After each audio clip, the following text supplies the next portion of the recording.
I'm Victoria Jones. I am with the Institute for Global Enterprise in Indiana at the University of Evansville. And before moving to southern Indiana, I was living in Brazil, so it's my privilege to introduce Horacio Forjaz from Embraer, our next speaker. There are many things to love and hate about Brazil, but one thing that is always on the positive side are the people. And Senor Forjaz is an example of many of those positive traits of the Brazilian people. He is smart, capable, creative, flexible, and willing to do what it takes to succeed. He started his career in engineering, has worked in many areas of Embraer, including in the area of being responsible for all of their global partnerships, and now is the Vice President of Communications, which includes all of marketing. He's one of the original team that literally grew up with the company that is now a global power in aviation. If your image of Brazil is basket weaving and bikinis, today you will see a new Brazil.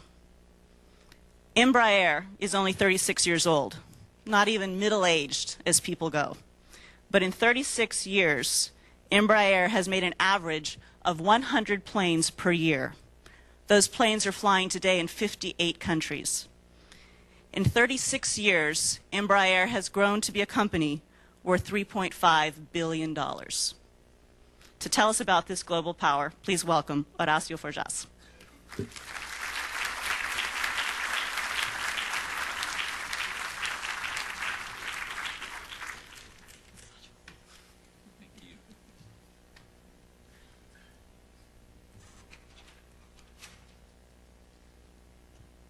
Well, good morning.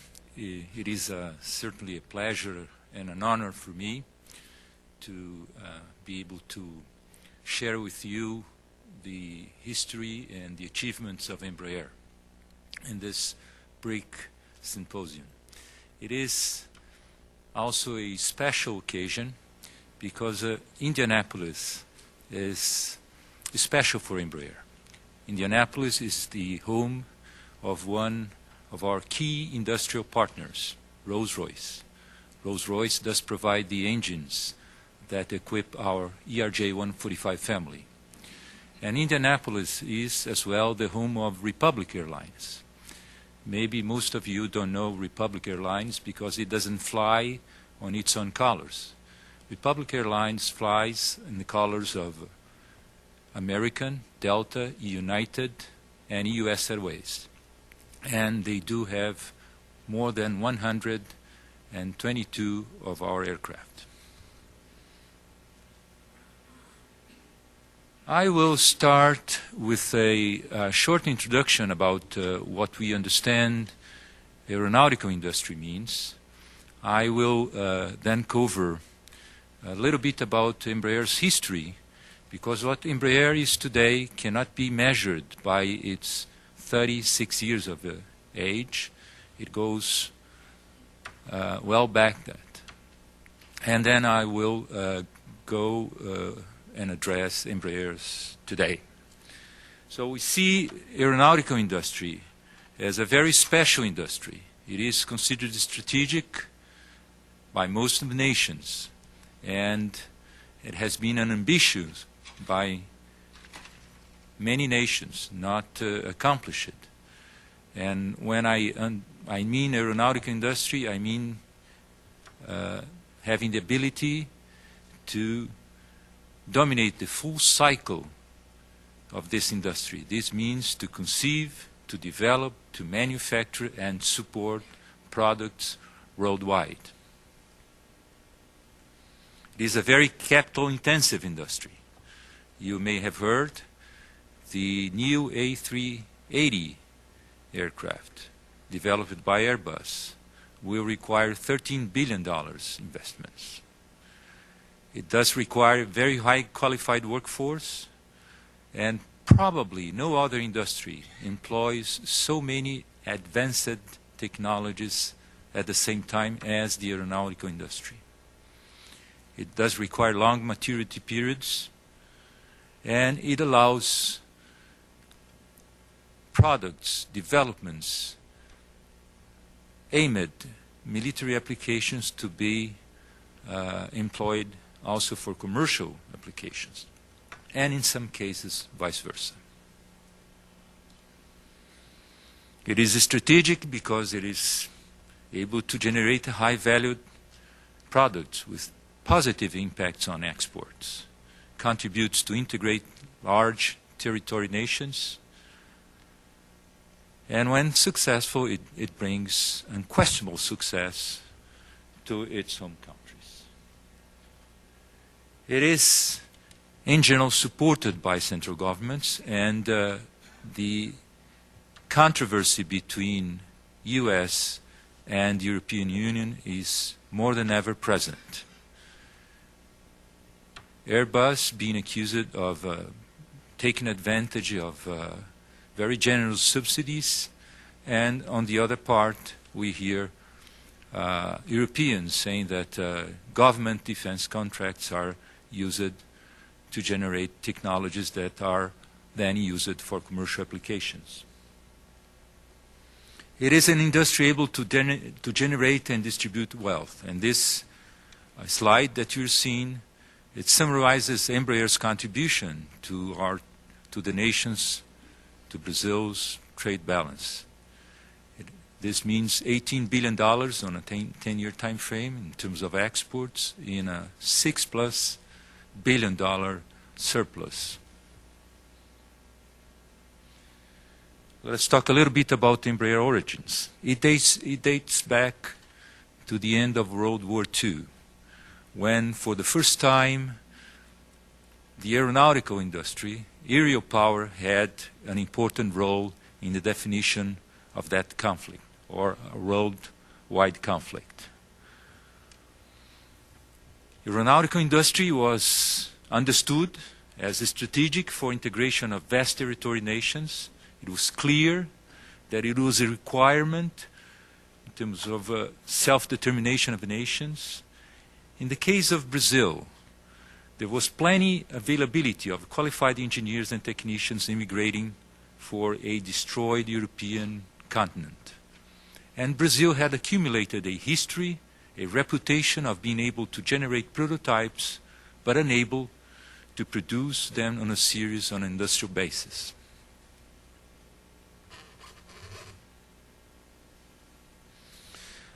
A strategy was then set by the recently created Air Ministry of Brazil. The first step was to create a very high-level engineering school, able to provide qualified manpower throughout the years. As a second step, research institutes would be created around that school. And those research institutes, they would allow that engineers and technicians developed pilot programs, experimental programs. And this happened throughout the 50s and the 60s. At the third step, the foundation of industry from a successful aircraft development program. And so it happened. You can see one of these very first programs in the beginning of the 50s, very ambitious technologically wise, a V-STOL aircraft that never took off. Succeeded by a helicopter, and this in the mid-50s. Also very ambitious technologically. It flew, but it proved to be very unstable. Didn't allow for further steps. Finally, in the mid-60s, a program was launched for the Bandeirante aircraft, a very rugged and simple concept aircraft. Turboprop, aimed at transporting 9 passengers. And there was few things very peculiar about this program and about the group that was in charge to carry it out. They were led by a young captain of the Air Force. They were all engineers, very young engineers in their 20s, graduated in 1960, 61. And they had the firm determination that this program was just an intermediate step prior to having the company established. 3 prototypes were built. They flew in 1968, in 1969. You can see two of those prototypes flying over or close to the Sugarloaf in Rio de Janeiro. And a company was finally founded, created by the Brazilian government. And it was so because no private entrepreneur could believe in a number of young engineers with no industrial culture. So the first conclusion of this presentation is that having a vision, a long-term vision, and investing in education has an important, it is crucial importance in strategic developments such as these. And I think that the other lesson is that people with vision in different periods of time were determinant for the success that we have today. So it is a long history. It is a 60-year history, much longer than the history of the company itself. From the creation of the Aerospace Technical Center in 1946, the foundation of ITA, the Bandeirantes program 15 years later, the foundation of Embraer in 1969, the first series Bandeirantes, the first export. We started to export to the United States in 1978 when President Jimmy Carter signed the Deregulation Act for the air transportation industry. In 1984, Embraer was privatized, and we then experienced another very positive cycle. The ERJ-145 regional jet entered production in 1996. We launched the new Embraer 170, 190 family in 1999, and in 2005 we delivered the 900th ERJ-145.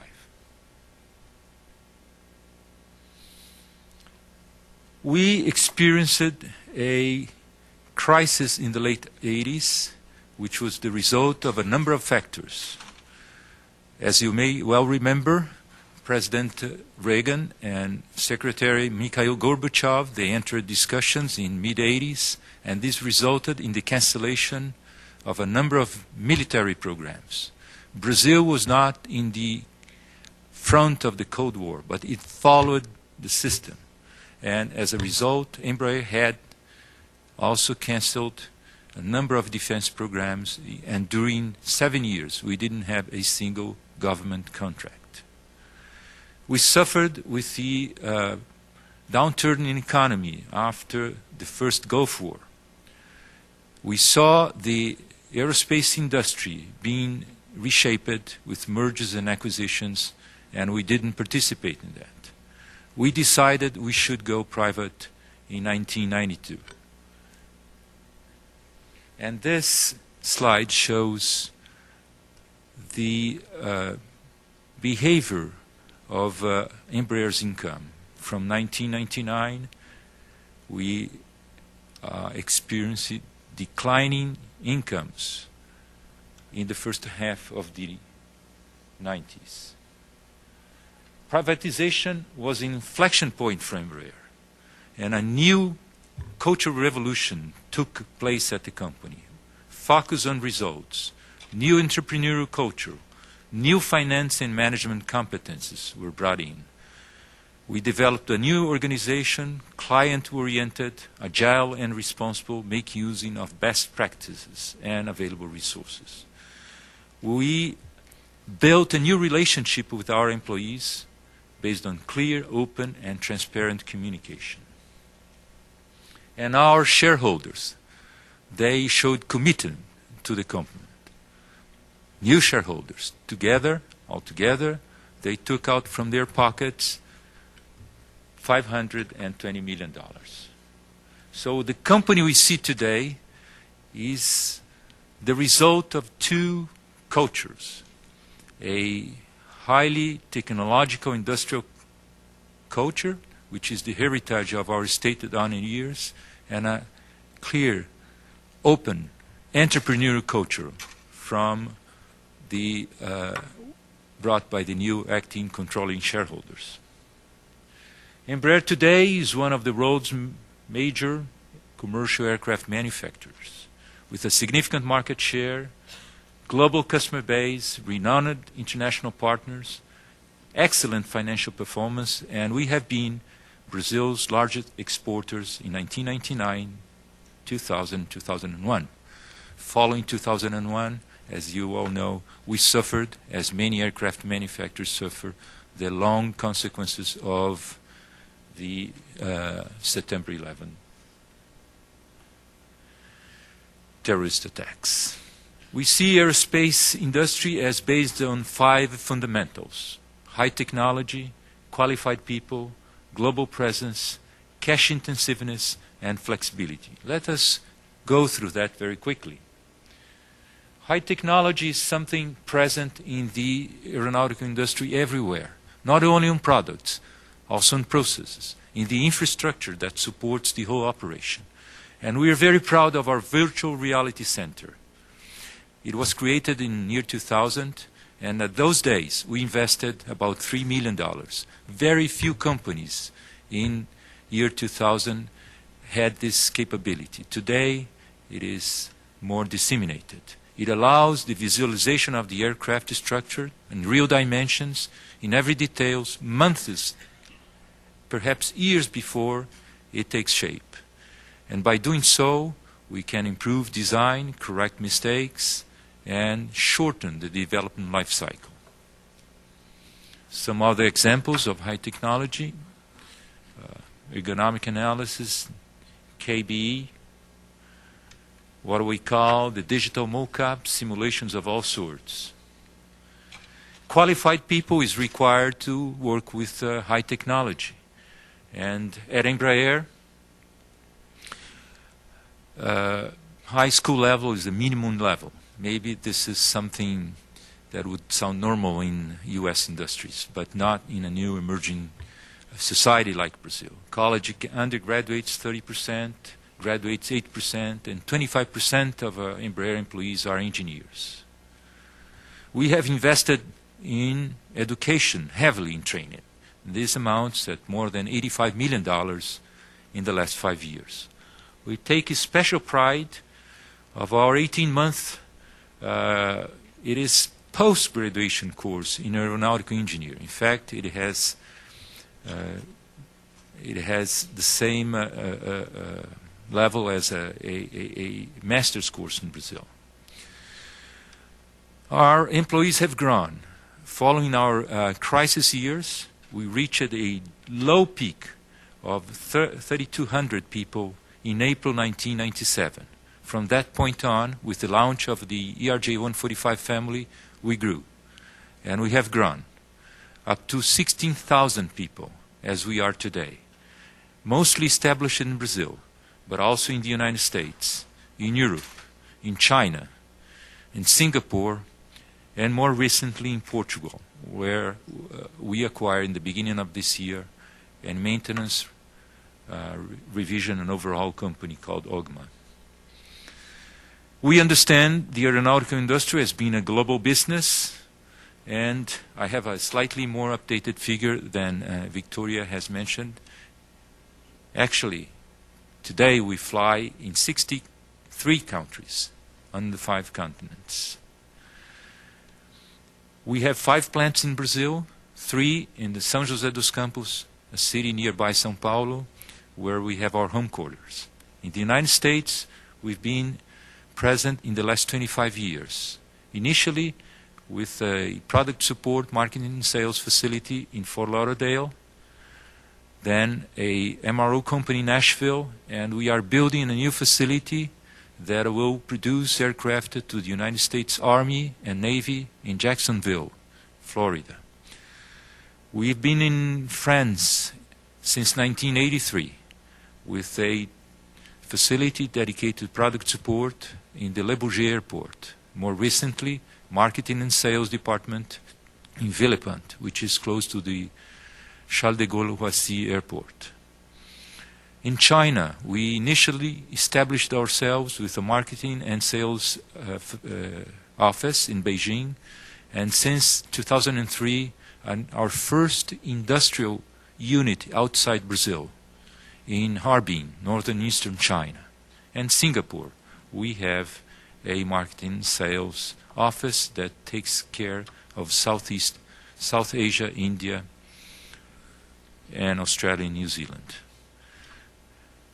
These are the units we have in Brazil, our headquarters in São José dos Campos, facility in Botucatu, a new plant in Gavião Peixoto with a 3-mile-long runway where we carry out our flight test activities, Eugênio de Melo, where we have our training center and where we manufactured low complexity parts, and our joint venture with Swiss company Eleb, where we develop and manufacture landing gears. In the United States, Nashville and Fort Lauderdale, and France in Le Bourget and Villepinte. In China, our joint venture with AVIC 2, with the Harbin facility, our offices in Beijing, and our facilities in Singapore and now in Portugal. As I said, this is a very cash-intensive business. And this slide shows how Embraer has invested in the last 10 years, more than $1.5 billion. Mostly, I would say 40% on an average basis in improvements in productivity and quality, and 60% on an average basis on new developments. This is an industry that requires flexibility, and flexibility was required when we were demanded to produce more and more regional jets in the beginning of in the end of the 90s, and flexibility was required when we have to quickly react to the consequences, to the dramatic consequences of September 11. It took us 24 months to produce the first 100 ERJ-145 aircraft. Then it took us 12 months to produce another 100. We went down subsequently to 8, 7, 6, and we're producing 18 ERJ-145 a month when September 11 took place. In a question of weeks, we had to go down that production to 10 aircraft a month. So it was a dramatic change, and it required efforts from us and from our supply chain. We subsequently then recovered part of this production. This figure does show how Embraer has behaved along the years, increasing production as required and going down as demanded by the market as well. 2004 was a year of positive inflection. We launched into production our new Embraer 170-190 family, and we have plans to continue producing at this rate in coming years. We've been able to do so, going up and down with production, but always improving on efficiency and productivity. It takes us less and less time to produce our aircraft. Our partner scheme is something which is in our I would say one of the main reasons of our success. We have introduced the concept of risk-sharing partners in mid-90s when we were launching the ERJ-145. By that time, we managed to have, together with Embraer, 4 partners and risk-sharing partners, partners that invested in the program and that would recover these investments as the program succeeded. From the ERJ-145 in the mid-90s to the Embraer 170-190 family, in the beginning of year 2000, we were able to increase the number of risk-sharing partners from 4 to 16. And consequently, the number of direct suppliers diminished from 350 to 22. And the companies that we consider as risk-sharing partners are world-renowned companies. Companies such as Rolls-Royce, General Electric, Honeywell, Kawasaki, Latécoère from France, Hamilton Sanderson, Goodrich, C&D Interiors, Gamesa Aeronautical from Spain. I'll take a few minutes to share with you the scenario for commercial aviation, which is quite interesting. We are seeing a period of transition, not a cyclical crisis as we've seen in the past. The fundamentals of the air transport industry are being challenged and are being changed. We're seeing decreasing average fare prices, decreasing capacity, mostly in the United States, the increasing role of low-cost carriers and regional jets. Major USA airlines are reinventing themselves, and the announcement of the America West and US Airways merge is a clear symptom of that. Regional affiliates, they are strongly being used as defensive tools in these difficult periods.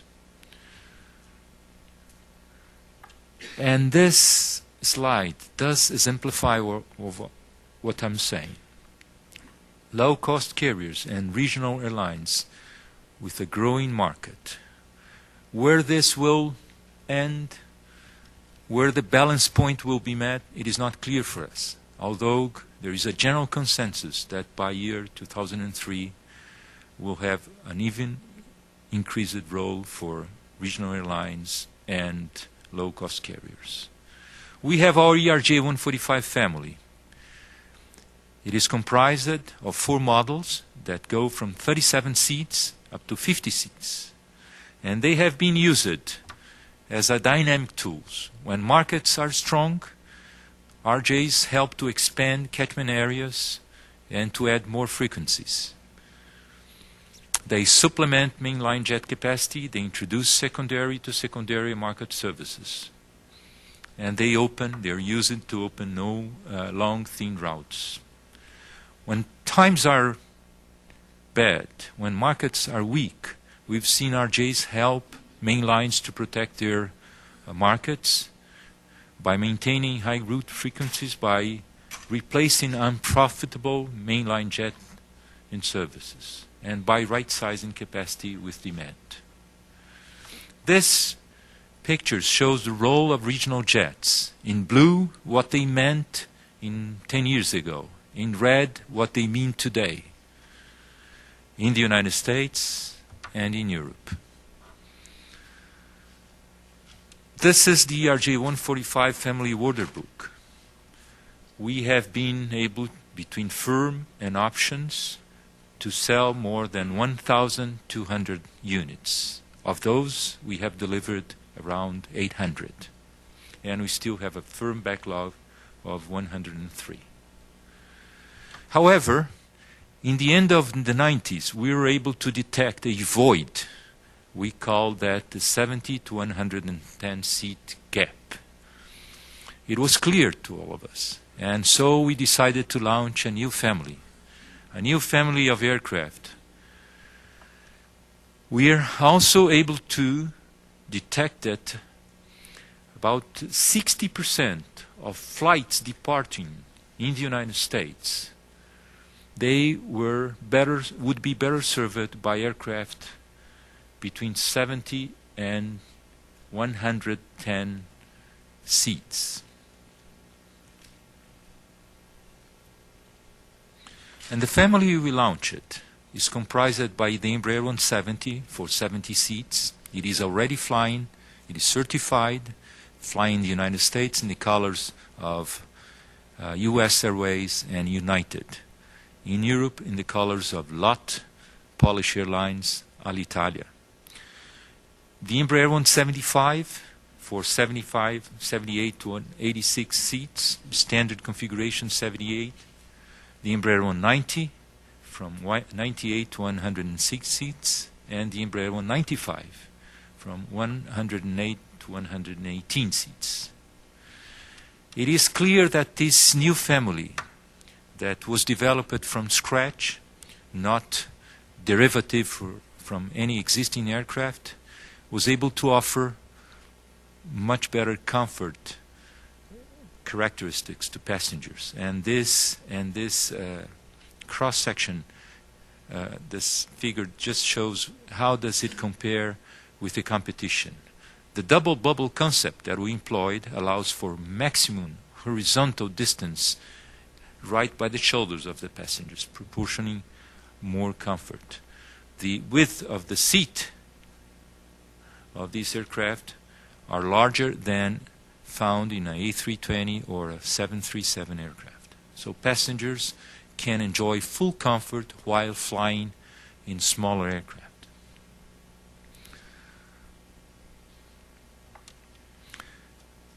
Many analysts in the industry, they get confused because this aircraft has found acceptance from low-cost carriers. Companies such as JetBlue have acquired 100 units of the Embraer 190 plus 100 options, and also from the regional airlines. So it kind of blurs the line between regional jet and mainline jets. We call this the E-Jet family. E standing for engineering, ergonomics, economics, and efficiency.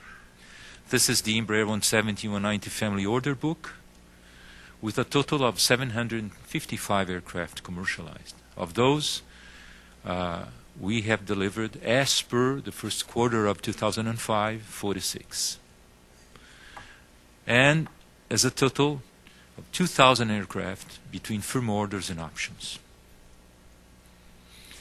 As Mr. Dave Neeleman, CEO of JetBlue Airways, said, through this agreement, the new agreement they had with Embraer in June 2003, JetBlue will bring its superior product and award-winning customer service to the many mid-sized markets desperately in need of low fares and high-quality service.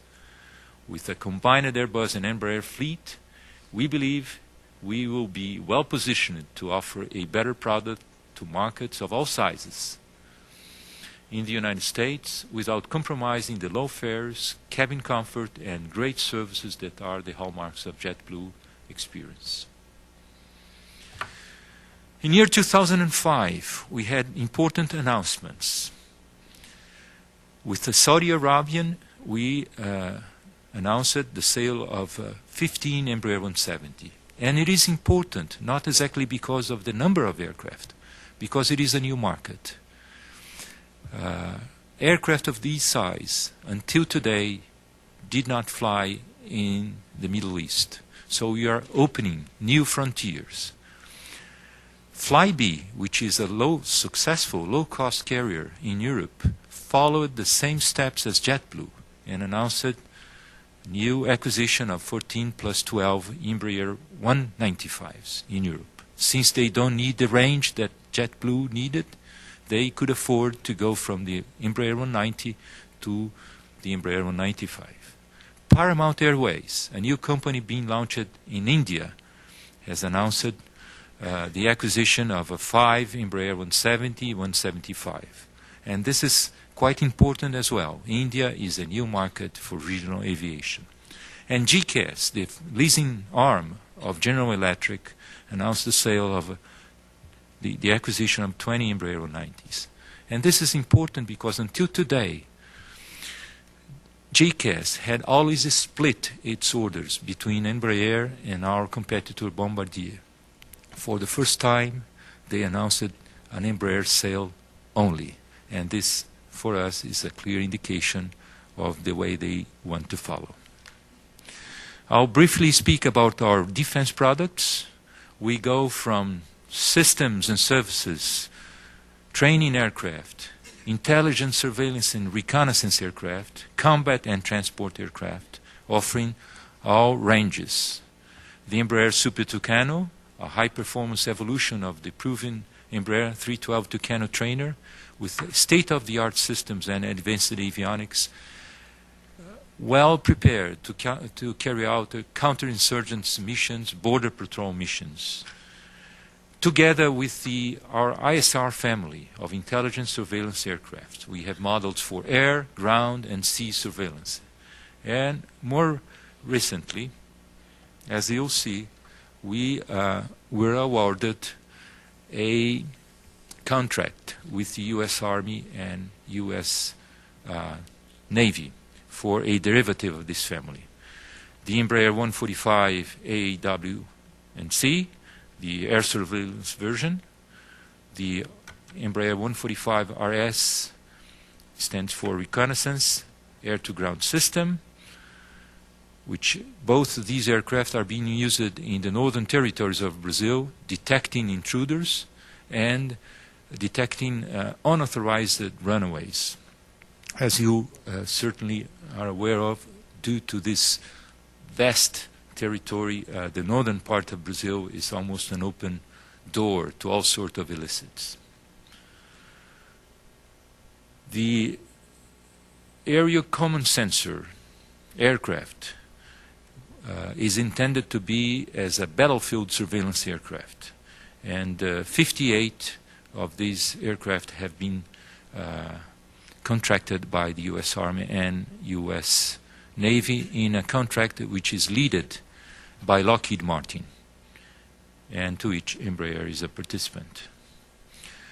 We recently entered a new market, the corporate aircraft market, with the Legacy aircraft. The Legacy is a derivative of the RJ-145 aircraft, regional jet, a very matured and very reliable aircraft. We developed a special version for corporate applications, and this comes in 3 models: the executive, the shuttle, and the transportation of authorities versions.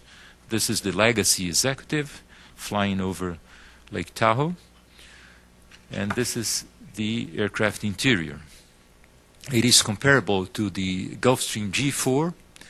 It doesn't have the same range and the same performance, but it is offered at 60% of the price and has found very good acceptance so far. This is the interior of the so-called Legacy Shuttle. It provides good comfort in business class seats, and it has been used by large corporations as a shuttle between their different operational units. We launched last May the 3rd in Washington a new product line, light and very light jet, which we intend to have delivered to the market, first units in 2008 and 2009. This is a new market, this is a new niche, and Embraer is complementing its portfolio of products in the executive market by introducing these new products. Of course, customer services is one of our main concerns. We cannot succeed in this market without being able to provide full and ever-present customer service. And we recently launched our e-marketplace initiative, which is able to integrate partners, suppliers, customers through an internet-based system. I will end my presentation by showing some of our financial data regarding the company. The Embraer voting capital structure is such that control is in the hands of Brazilian institutions, and this is represented by an agreement involving 2 pension funds, Previ, with 20% of the voting shares, Sistel, and the Bozano Group. Altogether, 60% of the shares are in the hands of these 3 institutions, and 20% in the hands of an European group, aerospace companies, represented by Dassault Aviation, Thales, EADS, and SNECMA. Thales, Dassault, and SNECMA are French companies, and EADS is a mega European aerospace company. The Brazilian government has had its participation reduced to almost nothing, but it retains a golden share, which does just veto power to a number of issues. Embraer preferred shares are being marketed in the New York Stock Exchange, 56%, and in São Paulo's Stock Exchange, 34%. So in addition of our shareholders, which do possess voting power, we have a number of investors in Wall Street that we carefully regard and that are fundamental for our success. This is a slide showing how net revenues have behaved in the last 10 years, 8 years. Income from operations showing a clear inflection point from 2003 to 2004, and net income. Important as well is how we have kept our productivity in terms of revenue per employee. In spite of growing in terms of employees, we managed to grow until year 2000 the revenue per employee in terms of US $1,000. And we are growing again.